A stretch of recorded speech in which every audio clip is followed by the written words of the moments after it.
சென்னை கலைவாணரங்கில் மக்கள் நல்வாழ்வுத்துறை சார்பில் நடைபெற்று வரும் நிகழ்ச்சியில அரசு செவிலியர் பயிற்சி பள்ளியில் பயின்றவர்களுக்கு 1156 கிராம செவிலியர் மற்றும் 75 துணை செவிலியர் பணியிடங்களுக்கு முதலமைச்சர் அவர்கள் நேரடியாக நியமன ஆணையை வழங்கி வருகிறார்.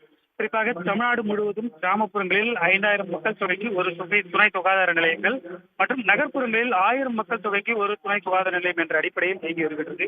2025ஆம் ஆண்டில் மக்கள் தொகைக்கு ஏற்ப 642 துணை சுகாதார நிலையங்கள் கிராமம் மற்றும் நகர்ப்புறத்தில் புதிதாக உருவாக்கப்பட்டு தற்போது கிராமப்புறங்களில் 9330 துணை சுகாதார நிலையங்களும் நகர்ப்புறங்களில் பெருநகர சென்னை மாநகராட்சி உட்பட்ட 2368 சுகாதார நிலையங்களும் இயங்கி வருகின்றனர்.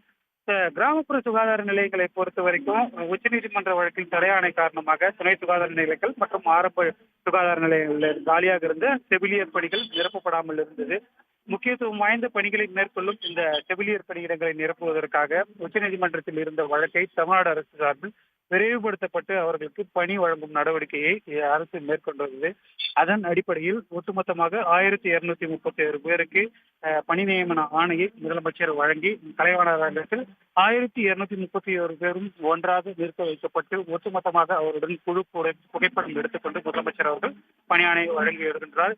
இது மட்டுமல்லாமல் மீதம் இருக்கக்கூடிய 2417 காலி பணியிடங்களையும் விரைவில் நிரப்புவதற்கான நடவடிக்கை எடுக்கப்படுகிறது என்றும் மருத்துவ மற்றும் மக்கள் நலத்துறை சார்பில் தெரிவிக்கப்பட்டுள்ளது.